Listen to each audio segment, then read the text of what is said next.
The champagne tasted like victory, each bubble a tiny explosion of success against Richard Stevens's tongue. From the top floor of the Grand Astoria, the city sprawled below, a glittering tapestry of lights he now felt he owned. This wasn't just a party, it was a coronation. The IPO for his company, Innovate AI, had shattered every projection. At 36, he was no longer just successful. He was a titan. He adjusted the cuff of his custom Tom Ford suit, the fabric a whisper against his skin, and smiled at his fiancée, Victoria Sterling, who was draped in emeralds that matched her calculating eyes. Tonight, everything was perfect. And then he saw her, across the ballroom, moving with a quiet efficiency that seemed out of place amidst the boisterous celebration, was Amelia. His Amelia. Or she had been, once. She wore the simple black uniform of the catering staff, her dark hair pulled back in a neat bun. But even that couldn't dim the familiar warmth in her face. A pang, sharp and unwelcome, shot through him. He hadn't seen her in 2 years, not since the day he'd told her their lives were on different trajectories. His was a rocket ship. Hers, he'd implied, was a bicycle. Victoria followed his gaze. "Who is that?" she asked, her voice tight with suspicion. "No one," Richard lied, his heart hammering. He excused himself, navigating the sea of backslapping investors and fawning journalists. He had to say something. It was pathetic, seeing her here. He'd make sure she was taken care of, give her a generous tip, enough to get her out of this line of work. He cornered her near a service entrance, the clatter of dishes from the kitchen, a stark contrast to the symphony in the ballroom. "Mia," he said, his voice softer than he intended.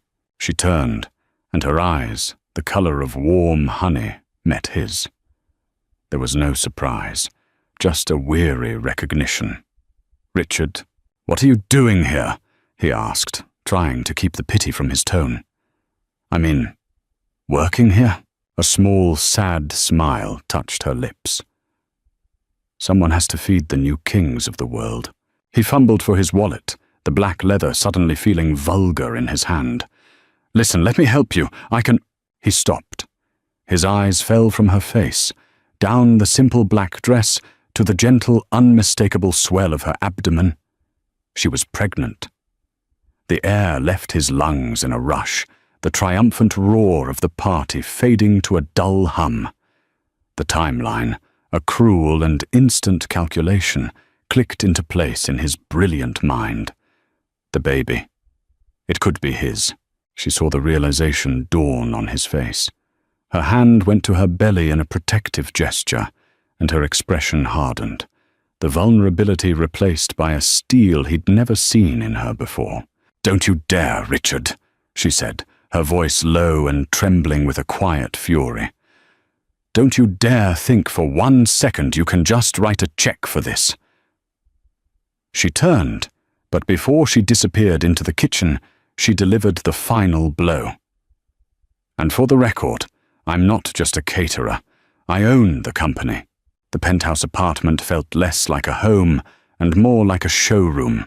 Glass walls offered a panoramic view of a city that now felt hostile, its lights mocking Richard's turmoil. The IPO party had raged on, but its celebratory energy had curdled into a nauseating buzz in his ears. He'd stumbled through the rest of the night on autopilot, Victoria's sharp, questioning glances feeling like tiny daggers. "You were a complete mess after you spoke to that server," she said now, slipping out of her emerald gown. She stood before her vanity, a goddess of polished perfection, but her reflection in the mirror was cold. Who was she, Richard? "Really? My ex-wife," he admitted, the words tasting like ash. He sank onto the edge of their king-sized bed, the silk comforter offering no comfort. Victoria's perfectly manicured hand paused mid-air. "The one from before, the suburban school teacher?" Her tone was laced with a delicate disdain, as if Mia was a relic from a forgotten, primitive era of his life. She wasn't a school teacher, Victoria. She was a culinary arts instructor at the community college, he corrected, the distinction feeling absurdly important. And she owns the catering company from tonight. That gave Victoria pause. She owns it. It's a very high-end service. They're notoriously exclusive. The assessment was practical, a quick recalibration of Mia's status. Then her eyes narrowed. Why didn't you tell me she was there? And why did you look like you'd seen a ghost? She's pregnant, he blurted out, the confession raw and uncontrolled. The silence that followed was heavy and absolute. Victoria turned from the mirror, her face a mask of controlled fury. And the timing. He couldn't say it. He couldn't voice the cataclysmic possibility that was tearing him apart. Don't be ridiculous, Victoria snapped, her voice dropping to a dangerous whisper. You finalized your divorce 2 years ago. This is just some ploy. She saw your name on the client list and decided to show up to make a scene, to get money out of you. It's pathetic, and frankly, I'm insulted you're even entertaining it. Meanwhile, in a modest but cozy duplex in Oak Park, a quiet suburb miles from the city's glare, Mia was curled on a worn sofa, a mug of chamomile tea warming her hands. Her sister, Sophia, a fiery defense attorney with eyes that missed nothing, sat on the floor, gently rubbing Mia's swollen feet. So the great Richard Stevens finally saw you, Sophia said, her voice a mixture of anger and concern. How did it feel? Like I expected, Mia murmured, tracing the rim of her mug. He looked at me like I was a stray dog he used to own. Pity, confusion. And then he saw. Her hand instinctively cradled her belly. His brain started whirring. I could almost see the numbers crunching behind his eyes. The arrogant fool, Sophia spat. Did he say anything? He tried to give me money, Mia said with a humorless laugh.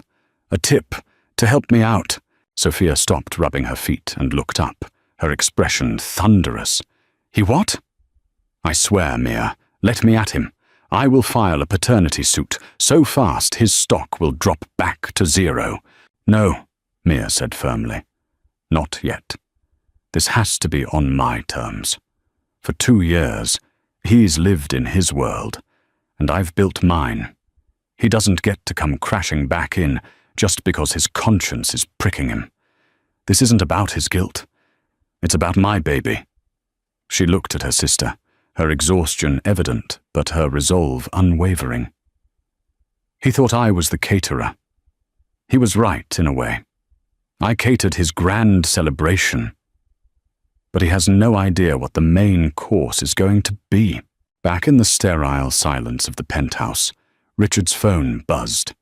It was his lawyer, Mark. He'd called him in a panic an hour ago. I have the divorce decree, Mark's voice said, crisp and professional. Finalized 23 months ago. Richard, what's the conception timeline we're looking at here? Richard's throat was dry.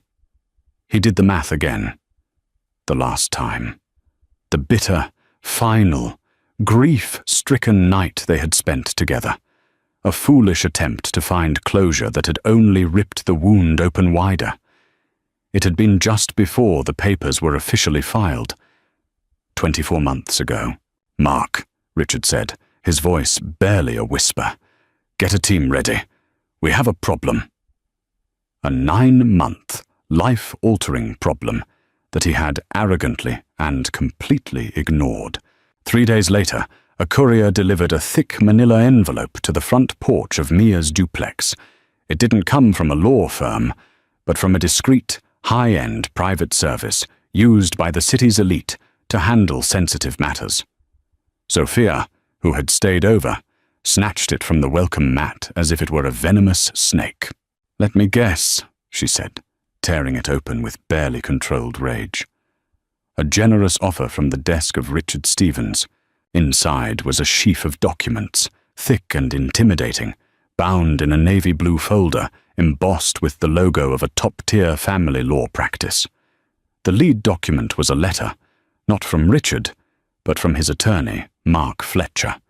The language was cold, precise, and brutal. It referred to Mia as the claimant and the baby as the potential issue. It proposed a one-time 7-figure payment. In exchange, Mia would sign a comprehensive non-disclosure agreement, waive all future claims, and agree to never list Richard as the father on any official document. The child's birth certificate would remain blank in the paternal field. It was a contract designed not to support a child, but to erase a liability. "He wants to buy your silence," Sophia breathed, her knuckles white as she gripped the papers. "He wants to purchase his own ghost, make sure it never haunts him or his precious stock price." "This isn't a settlement, Mia. This is an exorcism." Mia read the letter over her sister's shoulder, her stomach churning. Each word, each legalistic phrase, was a calculated blow. Confidentiality, reputational risk, amicable dissolution of any potential ties. It wasn't about a baby. It was a hostile takeover of her life. Her mind flashed back to a different time. A tiny, sun-drenched apartment above a bakery, the air thick with the smell of rising bread and cheap coffee. She and Richard, barely out of college, were sketching out their futures on a napkin. His was Innovate AI, a fledgling idea he spoke of with religious fervor. Hers was a small, farm-to-table restaurant, a place of warmth and community. They'd talked about a family, about kids running through a yard with a golden retriever. "We'll do it all, Mia," he had whispered, his eyes shining with a sincerity she hadn't seen in years. "You and me. We'll build our own world." Now he was trying to bulldoze the last piece of that world into non-existence. The memory, so sweet just a moment ago, now felt like a shard of glass in her heart. "What do you want to do?" Sophia asked gently, her lawyerly fire momentarily replaced by sisterly concern. Mia took a deep breath, the scent of the blooming hydrangeas in her small front yard grounding her. She thought of the tiny life inside her, the flutter she'd felt just that morning. This child was not a potential issue. This child was a promise. Her promise. "Get your laptop," Mia said, her voice steady. "Draft a response, a very short one." An hour later, Mark Fletcher received an email. It contained a scanned PDF of his offer letter. Scrawled across the first page in bold black marker were 3 words: "Not for sale." In his sterile corner office overlooking the financial district, Richard read the email on his phone and felt a tremor of something he hadn't experienced in years. Fear. This wasn't a negotiation. This was a declaration of war. He'd approached this the way he approached every business problem, with overwhelming force and capital. But Mia wasn't a struggling startup he could acquire and dismantle. He called Mark. She rejected it, flat out. "I saw," Mark said, his tone grim. "This is a mistake on her part. She has no idea the resources we can bring to bear. We can bury her in litigation, question her motives, her character." "No," Richard interrupted, surprising himself. The thought of putting Mia through that, of dragging her name through the mud, felt vile. "Not like that. What's the next step?" "The next step, Richard, is that she's going to get a lawyer of her own," Mark replied. "And whoever she hires will tell her she's sitting on a winning lottery ticket. The daughter of the Innovate AI founder? The child support calculations alone will be astronomical. This just went from a private matter to a public spectacle." "Brace yourself." Richard hung up and stared out at the city. He had built an empire on predicting human behavior with algorithms. He could model market trends, consumer desires, and logistical chains with near-perfect accuracy. But he had completely, catastrophically, failed to predict the one person he should have known best. He had offered her a fortune, and she had responded with 2 years of silence and 3 words of defiance. The power imbalance he had taken for granted had just been shattered. The boardroom at Innovate AI was a theater of minimalist power. A single slab of polished mahogany stretched for 30 feet, surrounded by sleek leather chairs. The air was cool and still. At the head of the table sat Richard, flanked by his lawyer, Mark, and his company's COO, David Chen. David, a thoughtful man in his late 50s with graying temples, had been Richard's mentor since the beginning. He was the only one in the room who looked concerned rather than annoyed. "The optics are problematic," Mark was saying, pacing in front of the floor-to-ceiling windows. A pregnant ex-wife, a new billionaire CEO. The media will frame this as a classic David and Goliath story. It could impact investor confidence right when we need stability. "So we increase the offer," another executive suggested. "Double it. Find her breaking point." Richard felt a knot tighten in his stomach. They were talking about Mia as if she were a hostile variable in a financial equation. David Chen cleared his throat, and the room fell silent. He looked directly at Richard. "Have you considered talking to her, Richard? Not through lawyers. Just you and her." "It's too late for that," Mark interjected. "She's already lawyered up. We received a letter of representation this morning. Sofia Russo. It's her sister." "Her sister's a lawyer?" Richard asked, the information hitting him like a physical blow. Of course. Sophia, the pit bull. He remembered her from family holidays, always sharp, always watching him with a skepticism he'd dismissed as jealousy. "A damn good one, apparently," Mark grumbled. "Specializes in family law, known for being relentless. This just got personal, and a whole lot messier." David leaned forward, his gaze unwavering. "All the more reason. This isn't just about the company's reputation, Richard. This is about your life. Before you deploy an army of lawyers, maybe you should try to remember you're dealing with a human being, the mother of your potential child." The word mother hung in the air, heavy and resonant. It felt alien in this room of stock options and damage control strategies. Miles away, in a sprawling, sunlit commercial kitchen in a converted warehouse, the air hummed with a different kind of energy. The scent of roasting garlic, fresh basil, and baking bread filled the space. Mia, wearing a flour-dusted apron over her maternity dress, moved with purpose, tasting a simmering tomato sauce and giving instructions to her head chef, a cheerful woman named Maria. This was the headquarters of The Humble Plate, a catering company that had become the city's go-to for organic, locally sourced, and exquisitely prepared food. Her team adored her. They were a motley crew of culinary artists, single mothers and second chances to whom Mia had given not just a job, but a purpose. Sophia found her by the large stainless steel prep table, a legal pad in her hand. "His legal team is requesting a meeting.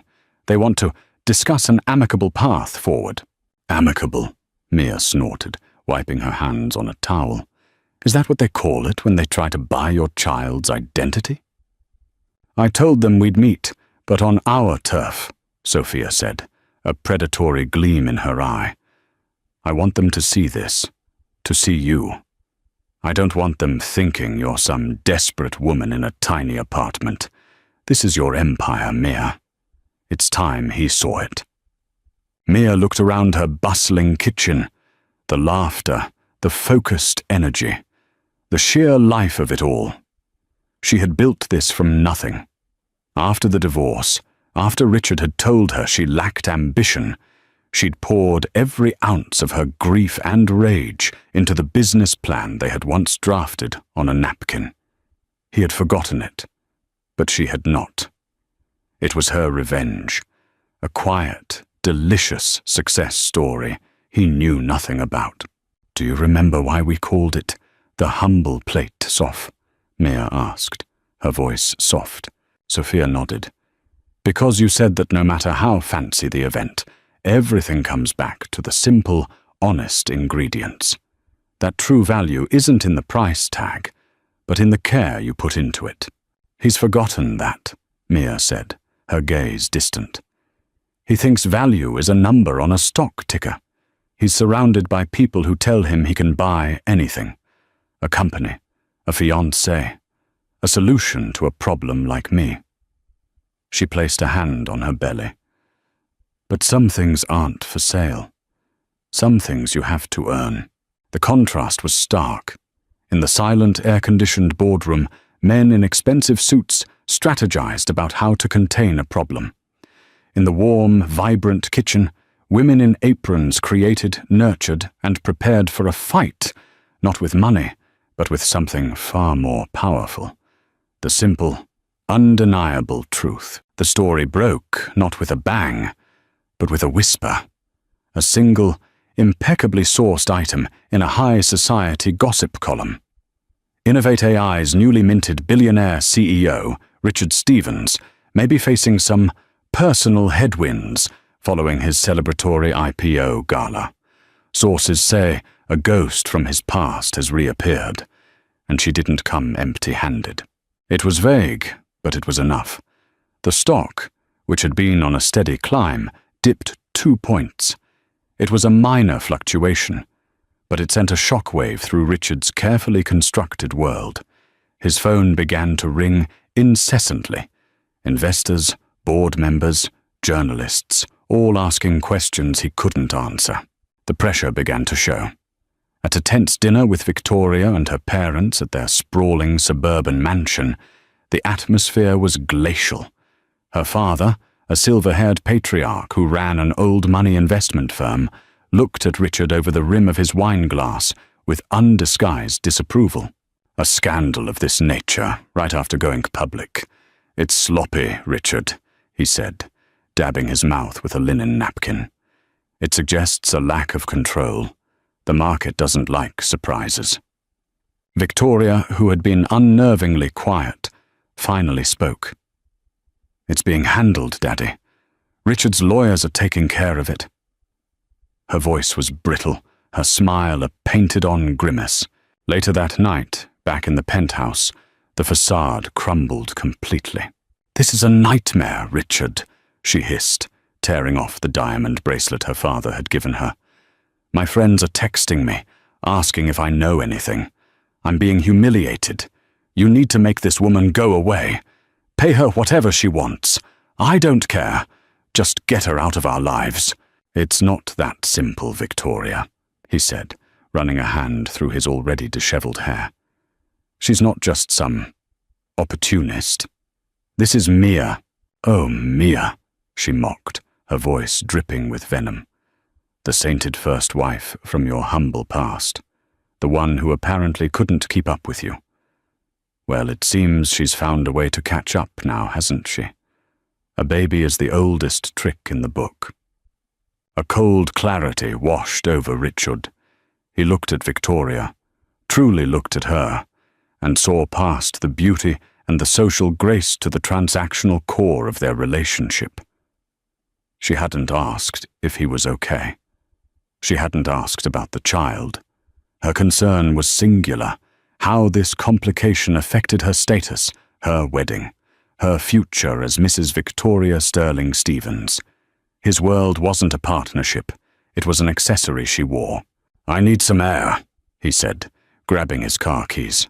He drove without a destination, the city lights blurring into streaks of neon. He found himself on a familiar route, his muscle memory taking him back across the bridge, out of the gleaming metropolis and into the tree-lined streets of the suburbs. He parked across the street from a small, blue, colonial-style house with a wraparound porch. Their first house, the one he'd sold without a second thought, calling it a starter home, an asset to be liquidated. He could see the window of what had been their bedroom. He remembered nights spent there. Mia curled against him, whispering about the future. He remembered painting the nursery a soft yellow, a hopeful, gender-neutral color for the baby they were trying for. The baby he had completely forgotten in his rabid climb to the top. The grief hit him then, a physical weight in his chest. It wasn't about the stock price or Victoria's anger. It was the crushing realization of what he had thrown away. He had told himself he was cutting away dead weight to achieve his dreams, but he was beginning to understand that he had amputated his own heart. The silence in his sterile penthouse was the sound of its absence. He had all the success he had ever wanted, and he had never felt more alone. The power he wielded felt like a gilded cage, and the man staring back at him in the rearview mirror was a stranger.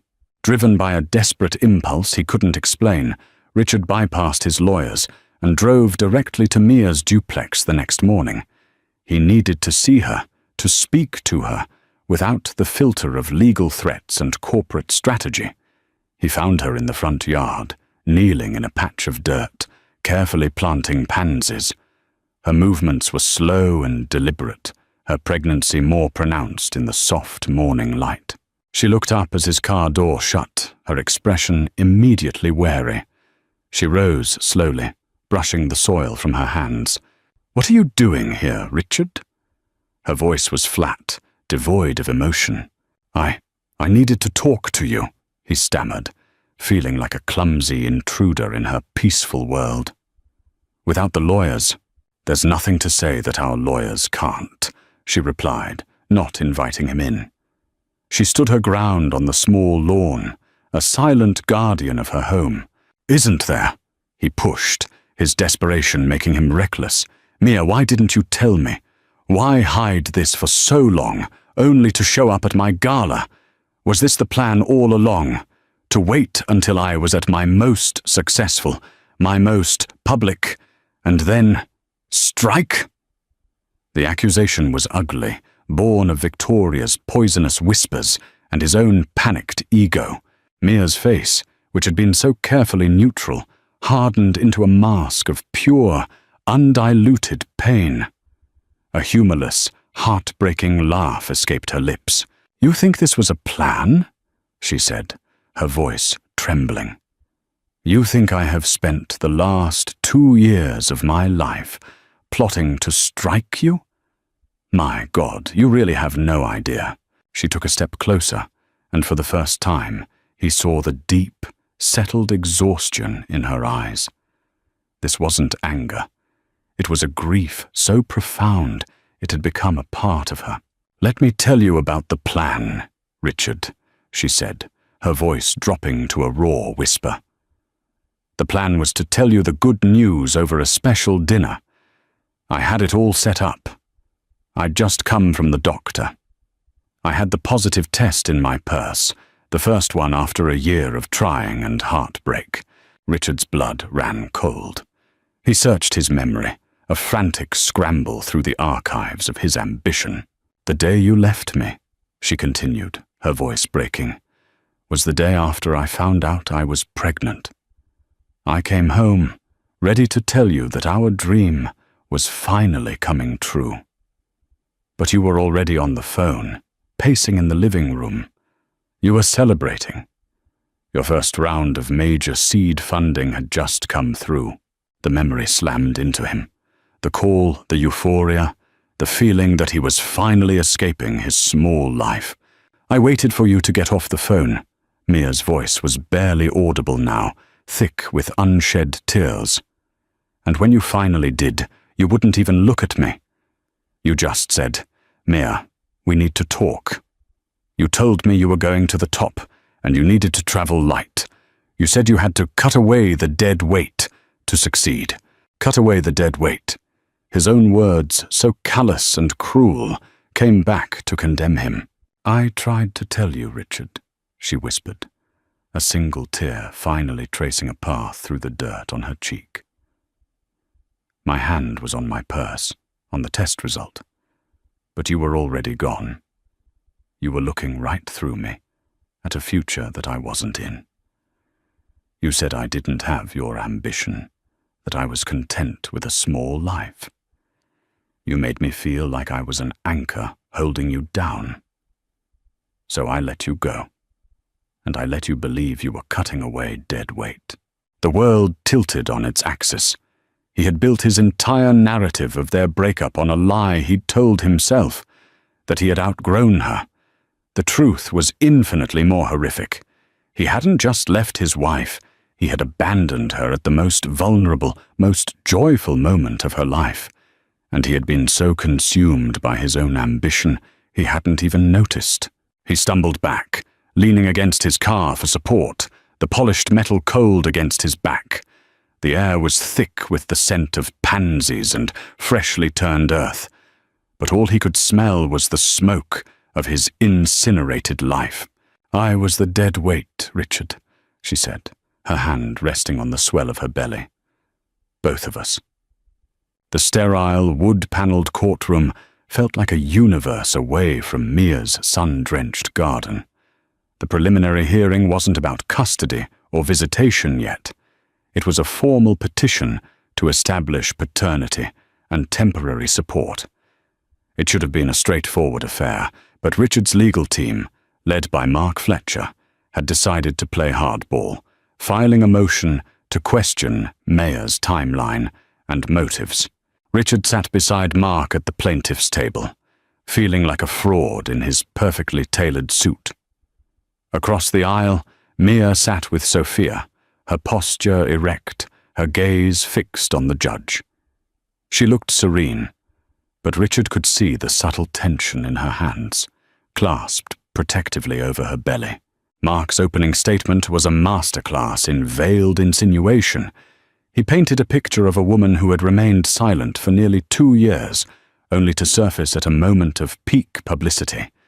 He used phrases like unfortunate timing and financial opportunism, carefully avoiding direct accusations, but planting seeds of doubt. My client has always been prepared to meet his responsibilities, Mark concluded, gesturing toward Richard. But those responsibilities must first be unequivocally established, free from any hint of coercion or ulterior motives. Then it was Sophia's turn. She rose, not with fire and brimstone, but with a quiet, lethal calm.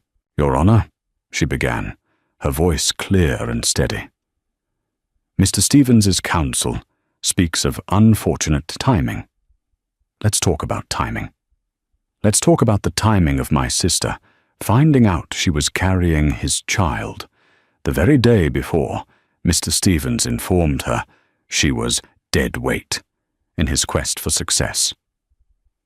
Let's talk about the 2 years she has spent building a life and a successful business on her own, asking for nothing, while Mr. Stevens built an empire, forgetting she ever existed." She walked slowly towards the witness stand, where Mia would soon have to testify. "This is not about coercion, Your Honor. This is about consequence.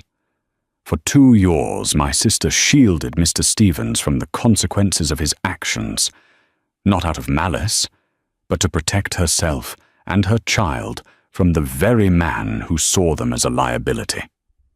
The only reason we are here today is because Mr. Stevens, upon discovering his impending fatherhood, did not reach out with compassion. He reached out with a contract designed to legally erase his own child." Sophia placed a hand on Mia's shoulder. "My client is not here for a lottery ticket. She is here for a birth certificate. She is here to ensure that her child is not a dirty little secret, a footnote in a billionaire's biography. She's here for her child's identity, an identity Mr. Stevens tried to purchase and bury." The judge, a no-nonsense woman in her 60s, looked over her spectacles at Richard. Her gaze was penetrating, and for the first time since the IPO, Richard felt truly powerless. He was stripped of his wealth, his status, his army of lawyers. He was just a man, being judged on the merit of his character, and he was found wanting. He saw the faces of his board members who had come to observe, their expressions turning from confident to concerned. He saw David Chen in the back row, shaking his head with profound disappointment. The proceedings wore on, a brutal dissection of his and Mia's final days together. Mark's associate cross-examined Mia, trying to poke holes in her story, questioning her finances, her decision not to contact Richard sooner. Through it all, Mia remained unshaken, her answers simple, honest, and devastating. "Why didn't you tell him?" the lawyer pressed. Mia looked not at the lawyer, but directly at Richard. Her voice, though soft, filled the courtroom. "Because he had already told me who I was to him," she said. "I was a liability. You don't hand your heart to the man who just told you it's weighing him down. You pick it up, and you learn to carry it yourself." The words struck Richard with the force of a physical blow. He finally understood. This wasn't a battle for money. It was a reckoning for his soul. And he was losing. The courtroom took a brief recess. The air in the hallway was thick with tension. Mark was huddled with his junior associates, furiously scribbling notes and planning their next line of attack. Victoria, who had insisted on being there to present a united front, was tapping her stilettos impatiently on the marble floor, her face a mask of cold fury. "This is a disaster," she seethed in a low voice, meant only for Richard. "That sister of hers is running circles around your high-priced lawyer. You look weak, Richard. Guilty." Richard barely heard her. He was watching Mia at the other end of the hall. She was standing by a window, Sophia's arm wrapped around her shoulders.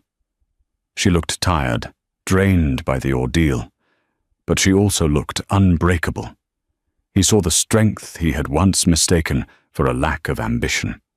It wasn't that she didn't want to soar, it was that her roots went deep, into things that mattered: loyalty, integrity, love. He had been the one who was shallow, rootless. David Chen approached him, his expression grim. "Is this really how you want to do this, son?" he asked quietly, pulling Richard aside. "Tearing her down in public to save a few stock points? This isn't business. There's a child involved. Your child. Mark says it's the only way to protect the company's interests," Richard mumbled, the excuse sounding feeble even to himself. "To hell with the company's interests for a minute," David said, his voice firm. "What about your interests as a man, as a father? You have a choice right now.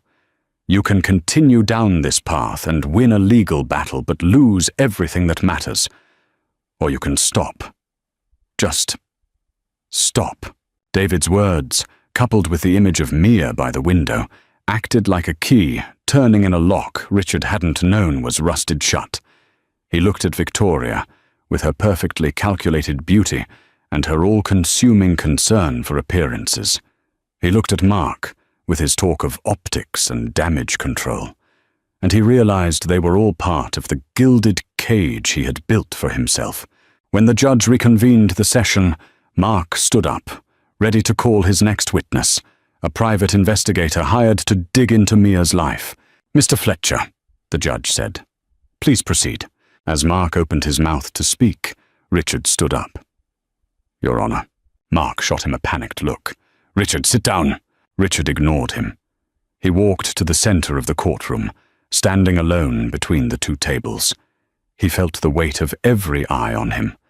His heart hammered, not with fear, but with a terrifying, liberating clarity. "Your Honor," he said, his voice shaking but clear, "I would like to dismiss my counsel's motion." A gasp rippled through the room. Mark looked apoplectic. Sophia's eyes widened in surprise. Richard turned to face Mia. The entire courtroom, the judge, the lawyers, all of it faded away. There was only her. "I concede," he said, the words raw and honest. "I am the father of this child. Everything Mia and her sister have said is true. I was blind, and I was cruel, and I was a coward." He took a breath, the confession releasing a pressure he hadn't known he was carrying. "I am not here to fight you, Mia. I'm here to apologize. Not for the cameras or the stock price, but for me. To you. What I did is unforgivable. I threw away the best thing in my life because I was too arrogant to see what it was worth. He looked at the judge. I will agree to any and all terms for paternity and support. I withdraw all of our previous objections. This fight is over. He turned and walked back to his table, picked up his briefcase, and walked past a stunned Mark and a horrified Victoria. He didn't look back. As he pushed open the heavy courtroom doors and stepped back into the hallway, he felt the crushing weight of his empire lift from his shoulders. He had just surrendered, publicly and completely. And for the first time in years, he felt free. The fallout from Richard's courtroom confession was immediate and seismic. The story was no longer a gossip column whisper. It was a headline. Billionaire CEO admits paternity, apologizes to ex-wife in shocking courtroom surrender. Innovate AI's stock took a sharp 15% dive. The board of directors called an emergency meeting. Victoria, in a curt and frigid phone call, officially ended their engagement. Richard accepted it all. He attended the board meeting, not with excuses, but with a quiet resignation. He offered to step down as CEO. It was David Chen who spoke up for him. What Richard did in that courtroom was not an act of corporate malfeasance, he argued. It was an act of personal integrity. It was late, yes, but it was real. Let him fix this. Let him show the market that our company is led not by a machine, but by a man who is willing to own his mistakes. The board, swayed by David's logic and a grudging respect for Richard's public self-immolation, agreed. He would remain as CEO, but on a tight leash. Richard's first act was not to salvage the stock price, but to do what he should have done from the beginning. He called Sophia Russo's office and set up a meeting, not with his lawyers, but with just himself. He sat across from Sophia and a wary Mia in a small, unassuming conference room. There were no offers, no contracts. I want to do more than just write a check for child support, he said, his voice stripped of its usual corporate confidence. I want to earn the right to be a father. I don't know what that looks like, or if it's even possible, but I want to try. He outlined a proposal. He was liquidating a significant portion of his personal stock, enough to create an irrevocable trust for the child that would make them independently wealthy for life. It was not hush money. It was a legacy, but there was more. What you said about me, Mia, that I saw you as lacking ambition. It was the cruelest, most untrue thing I ever said. You built an incredible business from scratch while I was distracted. You're the kind of entrepreneur my company claims to champion. He told them his plan. He was using another large portion of his wealth to establish a foundation, the Stevens Foundation for Culinary Entrepreneurship. Its mission would be to provide seed funding, mentorship, and business support, specifically for women, like Mia, who wanted to start their own food-based businesses. He asked if she would consider serving on the advisory board, not as a favor, but because no one was more qualified. Mia was silent for a long time, studying his face, searching for the man she used to know. Sophia watched, her arms crossed, her expression unreadable. Why? Mia finally asked. Why all this? Because building things is all I know how to do, Richard answered honestly. For the last few years, I've been building the wrong things, empty things. I'd like to try building something that lasts, something that might, one day, make my daughter proud. A few months later, Grace Amelia Stevens was born. She had Richard's dark hair and Mia's warm, honey-colored eyes. Richard was at the hospital, not in the delivery room. He hadn't earned that right, but in the waiting area. Sophia brought him the news. His first time holding his daughter was terrifying and sacred. He looked down at the tiny, perfect creature in his arms and felt a love so fierce and overwhelming it brought him to his knees.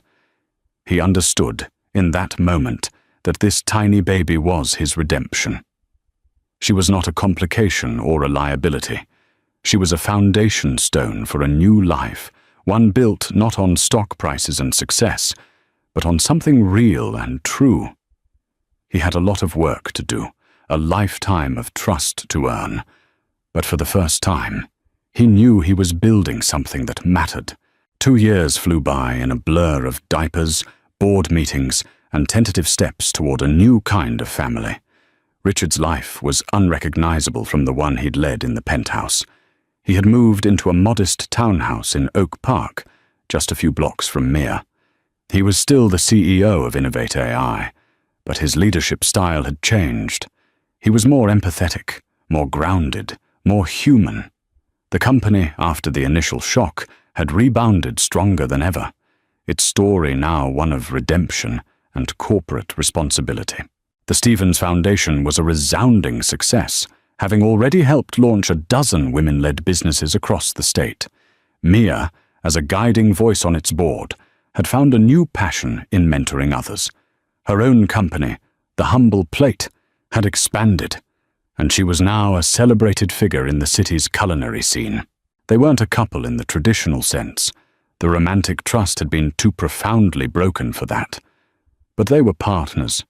They were co-parents to a bright, giggling toddler named Grace, who was the undisputed center of their universe. Their weekly routine involved shared dinners, park outings, and parent-teacher conferences. It was a life built not on a shared past, but on a shared commitment to a future. Today was the Foundation's annual fundraising gala, a large outdoor event in a beautiful botanical garden. The caterer, of course, was The Humble Plate. Richard stood near a gently bubbling fountain, holding Grace's small hand as she pointed excitedly at the colorful koi fish. He wore a simple navy suit, no longer the armor of a corporate titan, but the comfortable attire of a father. He watched Mia as she directed her staff, moving with the same quiet confidence he'd seen at his IPO gala. But now, he didn't see a server or a problem. He saw a queen in her element, a creator, the brilliant and resilient mother of his child. She caught his eye from across the lawn and gave him a warm, genuine smile.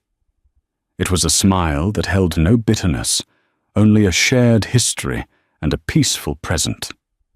He smiled back, his heart full. Grace tugged on his hand. "Dada, cookie!" He laughed, scooping her up into his arms. "Let's go ask Mama if we can have one." As he walked toward Mia, he knew this was his victory. Not the ringing of the stock exchange bell, but this. The feeling of his daughter's arms around his neck, the scent of fresh-cut grass, and the sight of the woman he had almost lost, thriving in a world she had built herself. The power imbalance was gone, replaced by a deep, abiding respect. They were two separate, successful people, bound together by the greatest project of their lives. It wasn't the future he had once ruthlessly planned, but it was so much better. This story is a powerful reminder that true wealth isn't measured in dollars, but in our connections, our integrity, and our courage to make amends. It's about the strength it takes to rebuild a life from ashes, and the grace it takes to forgive. If Mia's journey from betrayal to empowerment resonated with you, and if you believe in the power of second chances, please take a moment to like this video and share it with someone who might need to hear this message. And don't forget to subscribe to our channel for more stories that touch the heart and explore the deep complexities of real life. Thank you for watching. The sound that broke her world wasn't a scream or a crash. It was laughter. A woman's laughter, light and melodic, echoing from the master bedroom she and Rodney had designed together. Dorothy Brown, 7 months pregnant and carrying a bag of organic groceries, stood frozen in the marble foyer of her own home. The scent of an unfamiliar, expensive perfume, something sharp and floral, not her subtle vanilla, clung to the air. Then she saw them, a pair of impossibly high, blood-red stilettos kicked carelessly onto the Persian rug. They weren't hers. And in that silent, suffocating moment, Dorothy knew her life was a lie. The western Massachusetts air was thick with the late August humidity, promising a thunderstorm that had yet to break. Dorothy felt a similar pressure building inside her chest as she pushed the heavy oak door shut behind her. The click of the lock sounded like a gunshot in the cavernous silence, a silence immediately betrayed by another ripple of that musical laughter from upstairs. Her hands, slick with sweat, tightened on the paper grocery bags. Kale, quinoa, prenatal vitamins, the mundane ingredients for a life she thought was real. She set the bags down on the polished granite island in the kitchen, her movements slow, deliberate, as if she were a visitor in a museum of her own life. Everything was pristine. The stainless steel Sub-Zero refrigerator, the gleaming Wolf range, the custom cabinetry that cost more than her parents' first house. Rodney Searles demanded perfection, and Dorothy had, for 10 years, been the perfect curator of his perfect world. Her bare feet made no sound on the cool travertine floors as she moved towards the grand, curving staircase. Her heart hammered against her ribs, a frantic drumbeat against the soft, steady rhythm of the baby kicking inside her. Breathe, Dorothy. Just breathe. But the air was too thin, stolen by the woman upstairs. Halfway up the stairs, she heard his voice, low and laced with an amusement she hadn't heard directed at her in years. Easy, Tanya. We have time. She's at her yoga class. Tanya. The name was a shard of glass in her throat. Tanya Dykes, the new VP of marketing at Rodney's private equity firm. Dorothy had met her once at a company gala. She was young, sharp, with a predatory smile and a designer dress that seemed poured onto her body. Dorothy had felt matronly and invisible beside her then, and now she understood why. She reached the top of the stairs, her hand tracing the cool, smooth wood of the banister. The door to their bedroom was ajar. Pushing it open felt like pushing open the door to a tomb, and there they were. Rodney, her husband of a decade, the man whose child she carried, was standing in only his suit trousers, his back to her. Before him, perched on the edge of their bed, was Tanya Dykes, clad in a black silk robe that Dorothy recognized as her own. The red stilettos in the foyer now made a horrifying kind of sense. Tanya was laughing, tilting her head back as Rodney leaned in to kiss her neck. The world went silent. The blood rushing in Dorothy's ears drowned out every sound except the frantic thumping of her own heart. Rodney, her voice was a rasp, a dry leaf skittering across pavement. It was barely a whisper, but it cut through the moment like a surgeon's scalpel. He froze. His head snapped up, and he turned slowly, his eyes widening in a fleeting expression of panic before settling into a familiar mask of annoyance. It was the same look he gave her when she overcooked his steak, or when a stock he'd invested in dipped by 1/4 of a point. "Dorothy," he said, his voice level, controlled. "What are you doing home so early?" Tanya Dykes slid off the bed, clutching the silk robe tighter around herself. Her face, a mask of expertly applied makeup, showed a flicker of triumph. She wasn't ashamed. She was victorious. "My class was cancelled," Dorothy said, her gaze locked on Rodney. She could feel the baby shifting, a turmoil of limbs mirroring her own inner chaos. "Obviously, I should have called first. I seemed to be interrupting." Rodney ran a hand through his perfectly coiffed dark hair. He took a step towards her, away from Tanya, a subconscious act of distancing. Look, Dory, let's not be dramatic. It's not what it looks like. The lie was so blatant, so insulting, it almost made her laugh. Not what it looks like, she repeated, her voice trembling. She gestured with a shaking hand towards Tanya, who was now watching them with a detached curiosity, like a scientist observing rats in a maze. Then what is it, Rodney? What exactly am I looking at? It was a mistake, he said, his tone shifting from annoyance to placating. It was his deal-closing voice, the one he used to charm investors and crush opponents. Tanya was just... We had a stressful week. It meant nothing.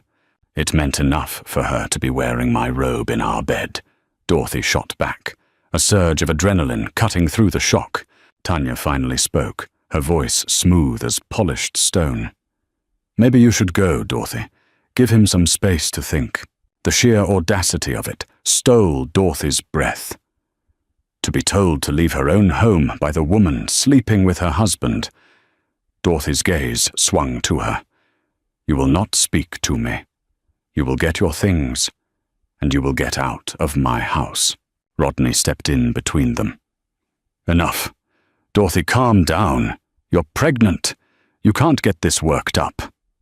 He was using their baby as a shield, a tool to manage her. Don't you dare, she whispered, the words raw with pain. Don't you dare use our child to excuse this, to excuse her.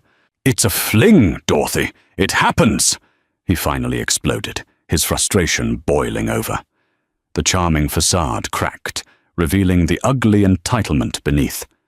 My God, you act like this is the end of the world. We'll get past it. People do. He didn't understand. He thought this was a line item on a balance sheet, a temporary dip that could be corrected. He couldn't see that he had just taken a sledgehammer to the very foundation of her life. The house, the marriage, the future she was carrying inside her. It was all a house of glass, and he had just shattered every last pane. No, she said, her voice suddenly clear and calm, the eye of her own personal hurricane. We won't be getting past this. She turned, not looking at either of them again. She walked down the stairs, each step a measured, agonizing movement. She picked up her car keys from the bowl by the door, her hand not even shaking anymore. She was numb, a ghost in her own home. Dorothy, where are you going? Rodney called from the top of the stairs. Don't be ridiculous. We need to talk about this. She paused with her hand on the doorknob. She could hear the first fat drops of rain beginning to spatter against the windows. The promised storm had finally arrived. Without turning around, she said, There's nothing left to talk about. She walked out the door and into the rain, leaving the keys to the Mercedes on the porch. She didn't look back. She didn't have a destination. She just knew she could never, ever come back. The life she had known was over. The rain fell in blinding sheets, blurring the manicured lawns and stone facades of Weston into a watercolor wash of greens and greys. Dorothy drove, her hands gripping the wheel of her modest Honda CR-V, the car Rodney called her errand mobile, with a white-knuckled intensity. She had no destination, only a direction. Away. Each mile put between her and the glass house was a small, defiant breath of air in her suffocating new reality. For the first hour she was on autopilot, her mind a maelstrom of shock and betrayal. The image of Tanya in her robe, of Rodney's annoyed expression, played on a torturous loop. Tears streamed down her face, mingling with the rain on the window she'd cracked open, needing to feel something real. But as the initial wave of grief subsided, it was replaced by a cold, sharp clarity. Dorothy had spent 10 years subsumed by Rodney's life. She'd given up her promising career in art curation to become Mrs. Searles, a role that involved managing 3 properties, organizing charity galas, and ensuring Rodney's life ran with frictionless perfection. She had become an accessory, and like any outdated accessory, she had just been replaced. The power imbalance in their relationship had always been there, a silent undercurrent. It was his name, his money, his world.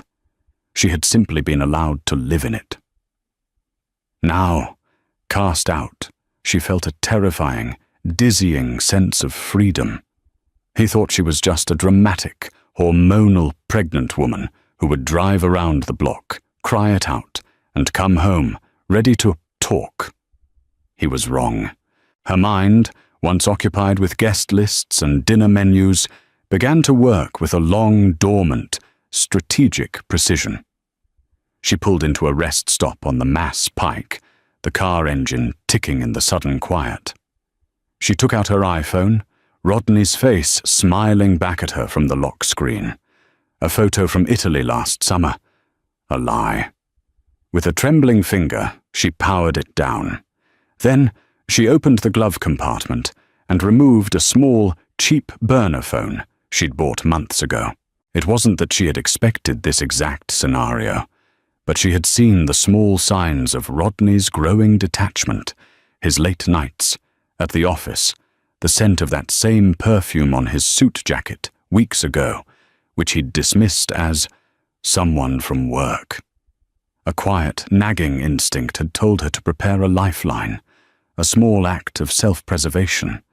She had also been quietly siphoning off small amounts from the household account into a separate bank account under her maiden name, Dorothy Brown. It wasn't much by Rodney's standards, just over $50,000, but to her, right now, it was the keys to a new kingdom. She turned on the burner phone and made her first call. It rang 3 times before a calm, familiar voice answered. "Timothy, it's Dorothy." Timothy Johnson had been her best friend in college. A brilliant, kind-hearted history major who had gone on to become one of Boston's most formidable divorce attorneys. They had lost touch after she married Rodney, a drift that Dorothy now realized Rodney had subtly engineered. "Dory, my God, is everything okay?" he asked, his voice instantly laced with concern. The dam broke. The carefully constructed calm shattered, and she began to sob, the ugly, gasping sounds of a heart breaking. "No, Tim. Nothing is okay. I came home. He was with someone. In our bed." She didn't have to say who.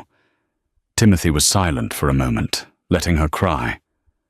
There was no pity in his silence, only a deep, anchoring empathy. "Where are you?" "On the pike. I don't know. I just left." "Okay, Dorothy. Listen to me. Don't go to your parents. Don't go to a friend's house. He'll look there first. Find a non-chain hotel, something small, and pay with cash. Your iPhone is off, right?" "Yes." "Good. He can track it. The CRV has a GPS locator tied to his security service. We need to ditch it. Tomorrow I'm going to wire you money from a client trust account. You'll use that cash to buy a used car, something forgettable. In the meantime, I want you to go to an ATM, 3 different ones, different banks, and pull out as much cash as you can from that account you have. Then lay low. Don't call anyone but me, and only from this phone. Are you with me?" His instructions were a lifeline in the storm. He wasn't just offering sympathy. He was giving her a plan. He was giving her back a sense of agency. "Yes, Tim, I'm with you." "Good girl," he said softly. "You're stronger than you think you are, Dory. He never deserved you." Meanwhile, back in Weston, Rodney Searles was growing impatient. After Tanya had hastily dressed and departed in an Uber, a slight smirk still on her face, Rodney had paced the bedroom. He'd called Dorothy's phone a dozen times, each call going straight to voicemail. He called her mother, who hadn't heard from her. He checked the tracker on her car, which showed her on the highway, heading west. "Damn it," he muttered. This was more than her usual sulk. It was inconvenient. He had a major merger to close next week. He didn't have time for this domestic drama. He poured himself a glass of Macallan 25, the amber liquid doing little to soothe his irritation. He looked around the silent, cavernous house.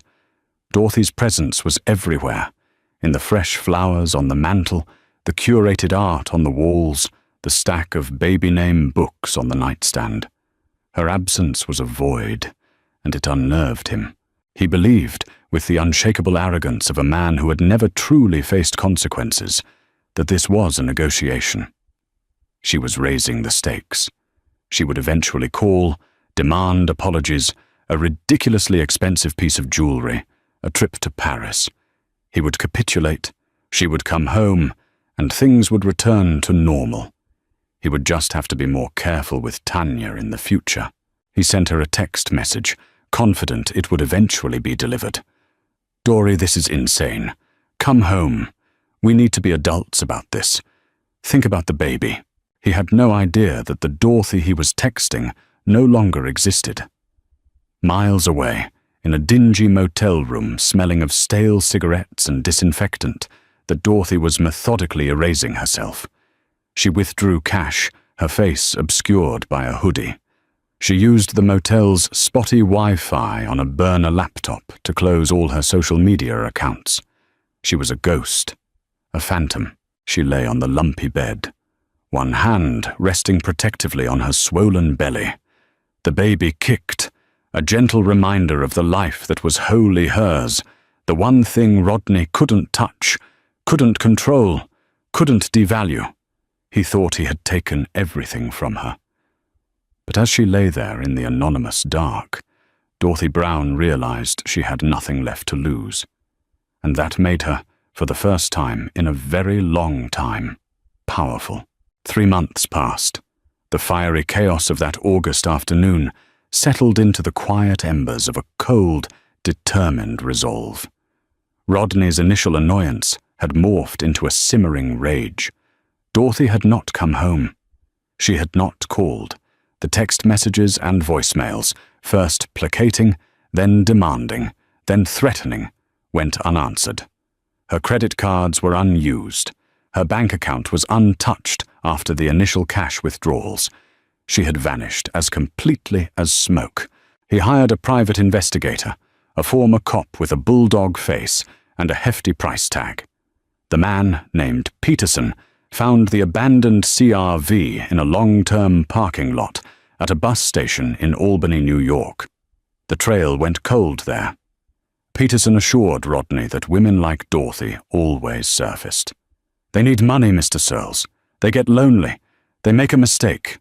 We'll find her." Rodney's life in the glass house continued, but its flawless surface now showed hairline cracks.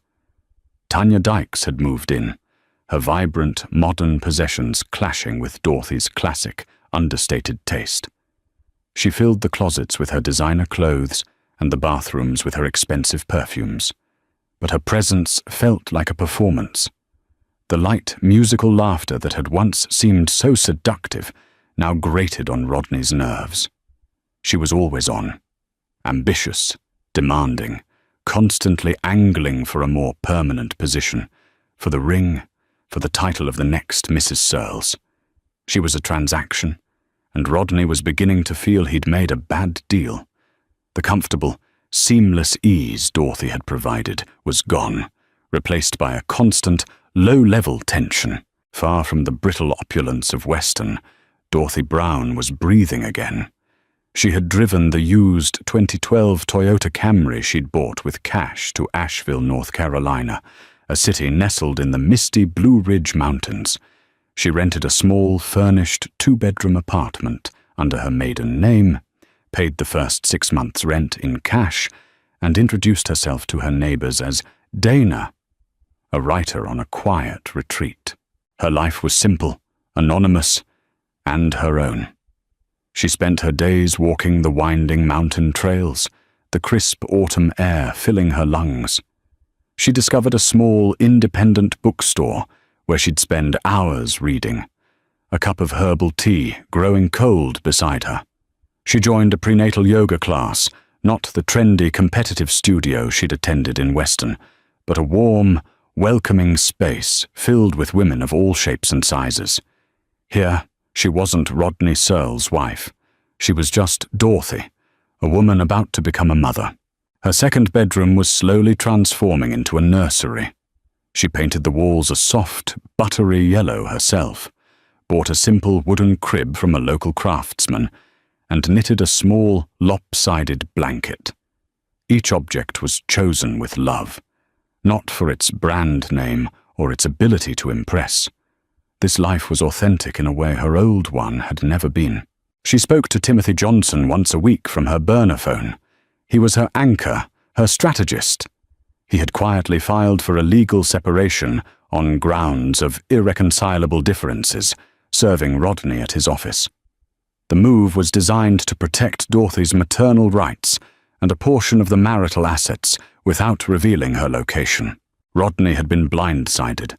The filing, delivered by a stoic process server in the middle of a board meeting, was a declaration of war. He had his own lawyers, a team of sharks from a top Boston firm, file a response, accusing Dorothy of being emotionally unstable, of kidnapping his unborn child. It was a vicious, calculated attack. "Don't let it get to you," Timothy told her during one of their calls. Dorothy was sitting on her small balcony, watching the sun set behind Mount Pisgah, painting the sky in hues of purple and gold. It's standard procedure for a narcissist with a bottomless war chest. They attack, they smear, they try to control the narrative. But we have the truth on our side, Dory. And more importantly, we have a plan. The plan was patience. Dorothy was to remain hidden, establish residency in North Carolina, and build a stable life for her child. The moment the baby was born, they would amend the filing and sue for full custody and divorce on her terms. But the solitude, while healing, was also a breeding ground for fear. Some nights she would wake up in a cold sweat, the memory of Rodney's fury a tangible presence in the room. She would imagine him finding her, his expensive car pulling up outside her modest apartment building. The power he wielded, the money, the connections, felt like an insurmountable force. She would place a hand on her belly, feeling the strong, steady movements of her son, and draw strength from him. She wasn't just fighting for herself anymore. She was fighting for him. One chilly November evening, while she was online researching pediatricians, an unfamiliar name popped up in a local Asheville moms group on social media. Tanya Dykes has joined the group. Dorothy's blood ran cold. It had to be a coincidence. There could be hundreds, thousands of Tanya Dykeses in the world. She clicked on the profile. The picture was of a smiling, glamorous woman holding a glass of champagne on a yacht. The profile listed her location as Boston, MA. But why join a group in Asheville? Then she saw the post, made just an hour earlier. "Hi ladies, my partner and I are thinking of relocating to your beautiful city. He's in finance and can work from anywhere. We're looking for a family-friendly neighborhood with good schools.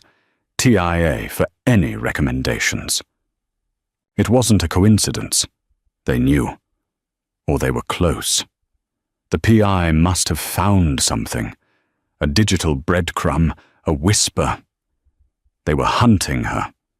The quiet sanctuary she had so carefully built was no longer safe. The storm she had outrun was gathering again, right on her doorstep. The digital intrusion felt like a home invasion. Dorothy stared at Tanya's smiling profile picture, the cheerful emoji at the end of her post a mocking grin. It was a probe, a baited hook cast into the quiet waters of her new life. They weren't in Asheville yet, but they were testing the ground, trying to flush her out. Panic seized her, cold and sharp. Her first instinct was to run again. Pack her bags, get in the car, and drive until the town was a speck in her rearview mirror. She stood up, her hands trembling, and paced the small living room. But where would she go? The world suddenly felt small, and Rodney's reach seemed impossibly long. She clutched her belly, the weight of her son a grounding force. No, she couldn't run forever. Running was what he expected. It was the act of a victim.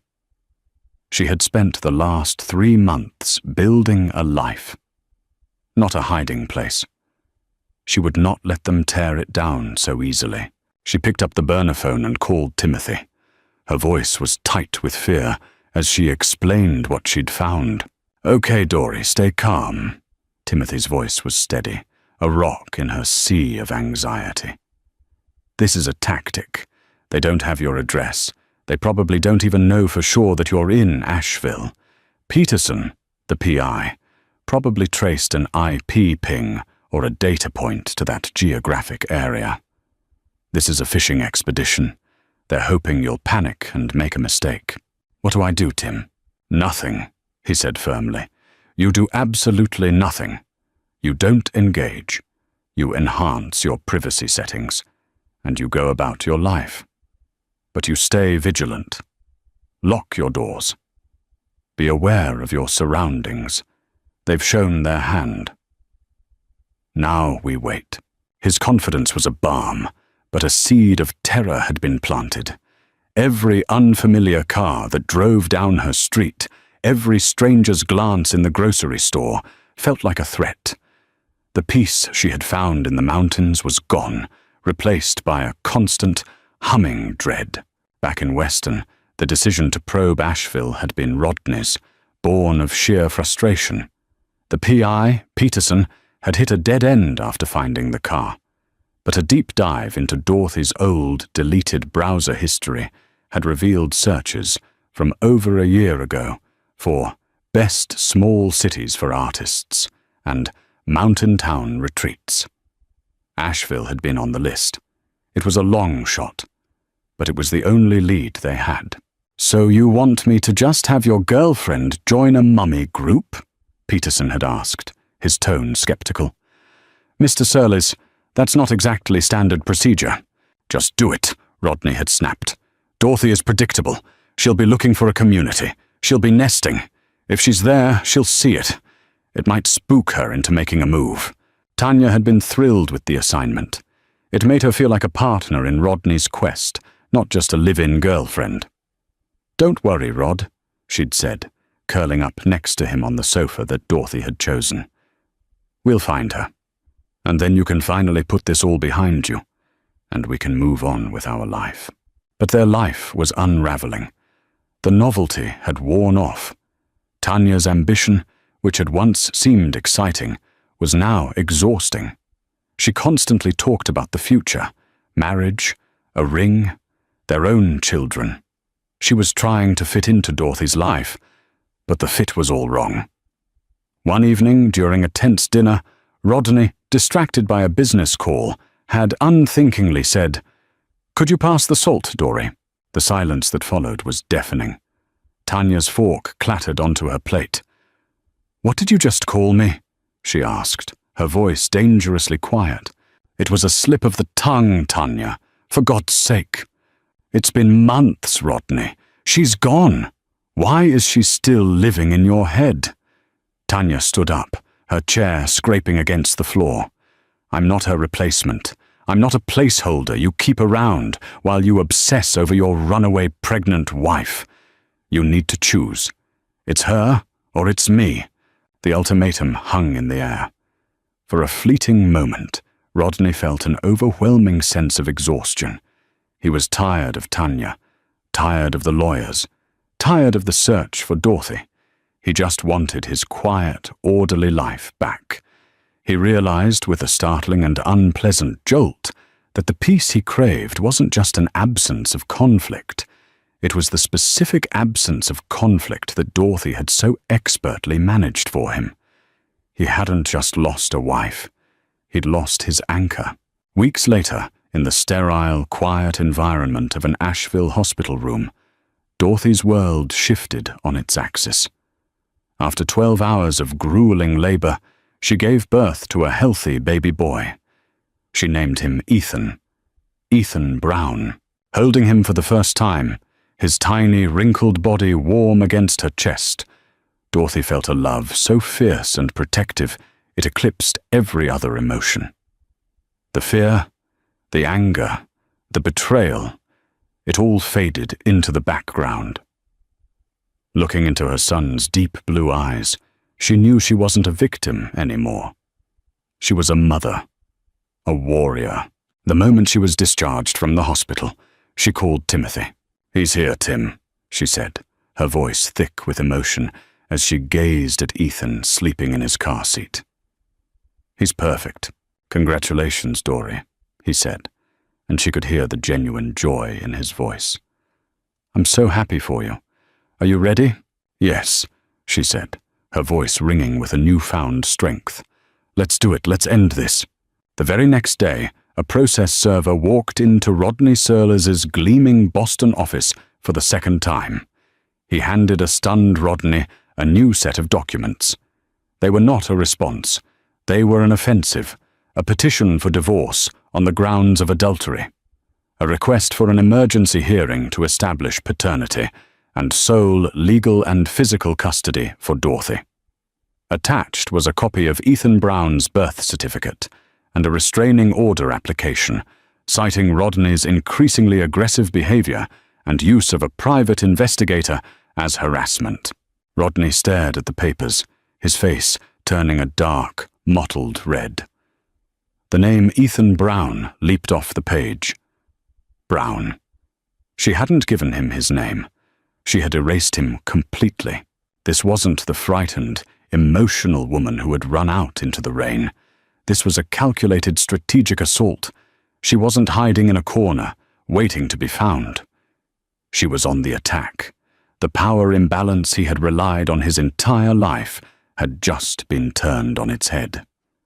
And for the first time, Rodney Searles felt a sliver of genuine fear. The legal documents landed on Rodney's antique mahogany desk like a declaration of war. His initial shock quickly hardened into a cold, seething fury. Sole custody, restraining order, harassment. The audacity was breathtaking. He had spent a fortune on the best legal team in Boston, and they had been outmaneuvered by Timothy Johnson, a man he vaguely remembered from Dorothy's college photos as a soft, intellectual type.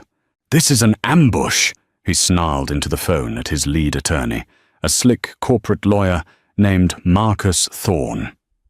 "How did they get the jump on us like this? I'm paying you $700 an hour to be proactive." "They were patient, Rodney," Marcus said, his voice a calm counterpoint to Rodney's rage. "They waited until the child was born in North Carolina, establishing jurisdiction there. It's a smart move. It forces you to fight on their turf. And this adultery claim, do you have any exposure there?" Rodney thought of Tanya, who was at that very moment directing painters in what used to be Dorothy's home office, turning it into a garish pink dressing room. "It's a he said, she said situation," he lied, the words tasting like ash. "I hope so," Marcus said dryly, "because if they have proof, this custody battle gets exponentially harder for you. The judge won't look kindly on it." The battle lines were drawn. Rodney's legal strategy was to paint Dorothy as an unstable, vindictive woman who had fled her marriage in a fit of hormonal rage and maliciously kept a father from his child. They filed motions demanding a psychological evaluation for Dorothy and immediate DNA testing to establish paternity, framing it as a necessary step due to her erratic behavior. In Asheville, Dorothy read the filings with a knot of ice in her stomach. The words were a vile caricature of the truth, twisting her desperate act of self-preservation into a portrait of mental illness. "This is what they do," Timothy reassured her over the phone. He had flown down to meet with her and her new local counsel, a sharp, empathetic family lawyer named Sarah. "They throw mud, hoping some of it will stick, but we have something they don't. The truth. And we have proof." The proof was a simple, devastating thing. The day Dorothy had left, after Rodney had gone downstairs to see Tanya out, Dorothy had instinctively gone back upstairs. In a daze, she had seen Rodney's laptop open on his desk. On the screen was his calendar. Open to that day was an appointment. 2 p.m. Tanya. But it wasn't the appointment itself that was damning. It was the fact that it was a recurring weekly appointment, stretching back 6 months. With a trembling hand, she had taken her old iPhone, the one she would later abandon, and taken a clear, time-stamped photograph of the screen. It wasn't just a one-time mistake, as he'd claimed. It was a long-term, calculated affair. "We hold on to this for now," Timothy advised. "We don't play our best card at the beginning of the game. Let him build his fortress of lies. We'll knock it down when it matters most." The preliminary hearing was scheduled to take place via video conference, a cold and impersonal forum for such a deeply personal war. Dorothy sat at the polished table in Sarah's office, Ethan sleeping peacefully in a carrier at her feet. She wore a simple navy blue dress, her hair pulled back neatly.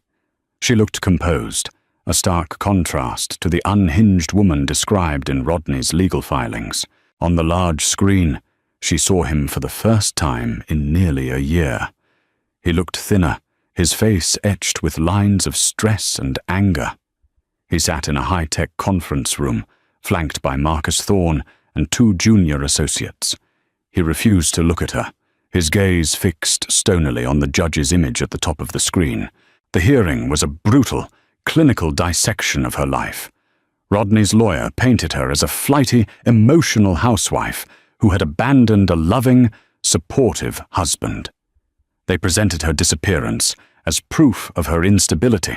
When it was Sarah's turn, she spoke with a calm, methodical precision. "Your Honor, my client, Ms. Brown, did not abandon her marriage. She fled a toxic and unsafe environment for herself and her unborn child. She left her home on August 28th of last year after discovering her husband, Mr. Searles, in the marital bed with his subordinate, Ms. Tanya Dykes." Rodney flinched on screen, a barely perceptible tightening of his jaw. Marcus Thorne immediately objected. "Objection, Your Honor. These are unsubstantiated and inflammatory allegations." "On the contrary, Your Honor," Sarah continued smoothly, "we have evidence that Mr. Searles was engaged in a long-term affair with Ms. Dykes, evidence we are prepared to present at trial. My client left to protect her child from the emotional distress of a volatile situation created entirely by Mr. Searles." The judge, a stern-faced woman in her 60s, peered over her glasses. "Mr. Searles, is it true that Ms. Dykes is currently residing with you in the marital home?" Rodney hesitated. Marcus whispered something in his ear. "Yes, Your Honor," Rodney said through gritted teeth. "She is a colleague who was in a difficult housing situation. I was offering her support. The lie was so pathetic, so transparent, that Dorothy almost felt a flicker of pity for him. He was a king with no clothes." The judge's expression was unreadable.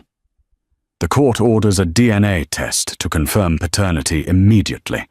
A guardian ad litem will be appointed to represent the interests of the child, Ethan Brown. Ms. Brown will retain temporary sole physical custody.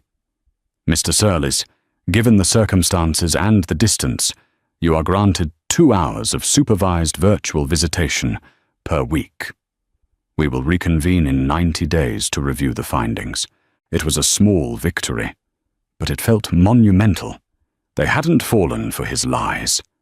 As the video conference ended, Rodney's image lingered on the screen for a moment before blinking out. For the first time, his mask of controlled fury had slipped, replaced by a look of pure, undiluted shock. He had used his power and money to bully and control everyone in his life. He had just discovered they were useless against the simple, unassailable weapon of the truth. Tanya was waiting for him when he got home. "Well, what happened?" "She has temporary custody," he spat, throwing his briefcase onto a chair. "I have to see my son. My son! On a damn webcam with a court-appointed babysitter." "They can't do that," Tanya said, her voice rising. "You're his father. You have rights." "My rights," Rodney said with a bitter laugh, "are currently being dictated by the fact that the judge knows you're living here. My lawyer thinks your presence is complicating the narrative." The implication was clear. She wasn't an asset anymore. She was a liability. The triumphant victor who had watched Dorothy leave in the rain was now just another problem for Rodney Searles to manage. The foundation of her new life, built on the ruins of Dorothy's, was beginning to feel terrifyingly unstable. The 90 days leading up to the next hearing were a brutal war of attrition. Rodney's legal team inundated Timothy and Sarah with discovery requests, subpoenas, and depositions, a strategy designed to bleed Dorothy dry emotionally and financially. They subpoenaed her college transcripts, her old employment records, even the prenatal yoga instructor in Asheville, looking for any scrap of information they could twist into a sign of instability. But Timothy had prepared her for this. Dorothy's life was an open book, and it was a book filled with quiet competence and stability. She had a master's degree in art history. Her old boss at the museum provided a glowing reference. Her neighbors in Asheville described her as a kind, devoted mother. The mud Rodney slung refused to stick. Meanwhile, the court-appointed guardian ad litem, a thoughtful and experienced social worker named Mrs. Gable, conducted her investigation. She interviewed Dorothy at length in her small, sunny apartment, observing her gentle, attentive interactions with Ethan.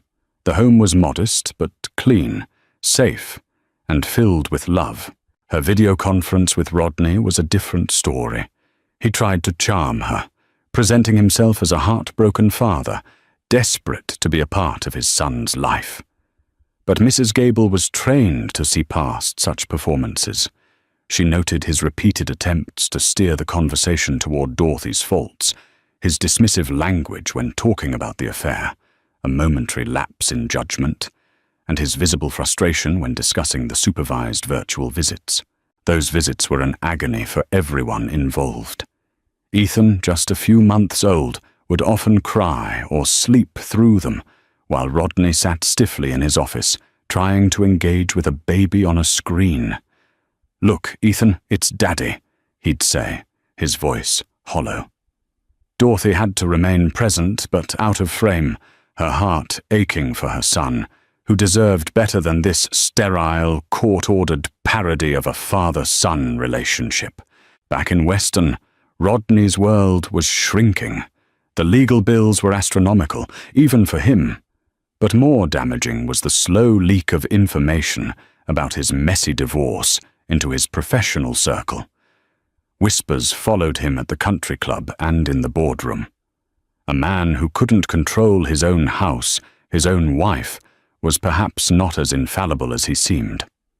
A major investor pulled out of a new fund he was launching, citing concerns about instability in senior leadership. Tanya, feeling the walls close in, grew more desperate. "You have to do something, Rod," she'd insist. "You have to fight harder. Why are you letting her win?" He saw her then for what she was. Not a partner, but an echo of his own worst impulses. Greedy, entitled, and transactional. She wasn't a comfort. She was a constant, nagging reminder of the single stupidest mistake of his life.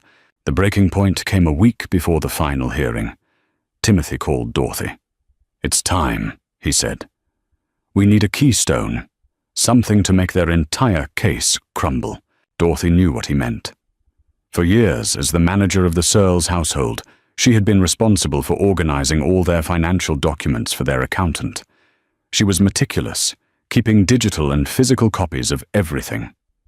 One year, she had noticed a strange recurring wire transfer of $100,000 every quarter to a shell corporation in the Cayman Islands called Searles Strategic Holdings.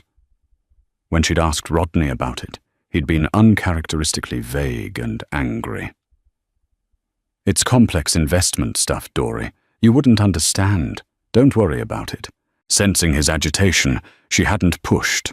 But she had made a copy of the statements, filing them away with a vague sense of unease. She had given that file to Timothy months ago. His forensic accountants had been quietly digging ever since. Rodney has been systematically hiding marital assets in that offshore account for the last 5 years, Timothy explained. It's a classic case of financial fraud against a spouse. But it's worse than that. The source of the funds is questionable. It seems to be linked to an insider trading investigation the SEC has been sniffing around for the past year. If this information were to be shared with, say, the U.S. Attorney's Office, he let the implication hang in the air. This was the keystone. This wasn't just about adultery or custody anymore. This was about Rodney's freedom. Timothy Johnson requested a settlement conference with Rodney and his lawyer. They met in a neutral conference room in Charlotte. Dorothy was not present. Timothy would be her sword and shield. Timothy laid it out. Not with malice, but with cold, hard facts. He presented the photograph of the calendar, proving the long-term nature of the affair. He presented the glowing report from the Guardian ad litem. And then he slid a single piece of paper across the table. It was a bank statement from Searle's Strategic Holdings. Rodney's face went pale. Marcus Thorne looked at the statement, then at his client, his eyes narrowing. "Here is our settlement offer," Timothy said calmly. "Dorothy gets sole legal and physical custody of Ethan. Rodney gets supervised visitation in Asheville 4 times a year at his own expense. He will pay a substantial, fixed amount in child support until Ethan is 21. In addition, Dorothy will receive 50% of all declared marital assets. In exchange for her signature on this agreement, that file," he tapped the bank statement, "remains a private matter between us." It was checkmate. Marcus Thorne looked at Rodney, whose arrogant facade had completely crumbled. He was a cornered animal. "Take the deal, Rodney," the lawyer advised in a low voice. Rodney left the conference room a broken man. He drove back to Weston in a daze. When he walked through the front door, Tanya was there, a glass of wine in her hand. "How did it go?" she asked, a hopeful lilt in her voice. "It's over," he said, his voice flat. "She won. She won everything." He slumped onto a sofa, the fight gone out of him. He looked at Tanya, at the pink dressing room down the hall, at the life he had chosen. It was all a cheap imitation, a hollow prize. Tanya stared at him, at his defeat. She had hitched her wagon to a star, and the star was falling from the sky. There would be no ring, no Mrs. Searle's title, no access to the limitless funds she had dreamed of. He was damaged goods. Without a word, she turned and walked upstairs. An hour later, she came down with 2 suitcases. She didn't look at him as she walked to the door. "Where will you go?" he asked, the question devoid of emotion. "Don't worry about me," she said, her voice hard. "I always land on my feet." She walked out the door, leaving him alone in the vast, silent glass house, a king in a kingdom of one. The laughter was finally gone. The divorce was finalized on a crisp, clear day in early spring. The paperwork, signed and sealed, felt less like an ending and more like a quiet, formal beginning. Dorothy sat in Sarah's office, the pen feeling light in her hand. There was no triumph, no desire for revenge, only a profound sense of peace. She had not destroyed Rodney. His own choices had done that. She had simply refused to be a casualty of his wreckage. The settlement was more than generous. It wasn't about the money itself, but what it represented: security, independence, and the freedom to give Ethan the life he deserved, a life built on a foundation of honesty and love, not glass and lies. A few weeks later, Rodney came for his first supervised visit. The meeting was at a neutral location, a bright, cheerful family center in Asheville. When Dorothy walked in, holding Ethan, she saw Rodney waiting with the court-appointed supervisor. He looked diminished. The bespoke suit hung a little looser on his frame. The confident swagger was gone, replaced by a hesitant uncertainty. He looked at Ethan, who was now nearly a year old, a happy, gurgling baby with a shock of dark hair like his father's, and Dorothy's calm blue eyes. Rodney's face, for the first time, showed a flicker of something beyond anger or self-pity. It was a raw, aching regret.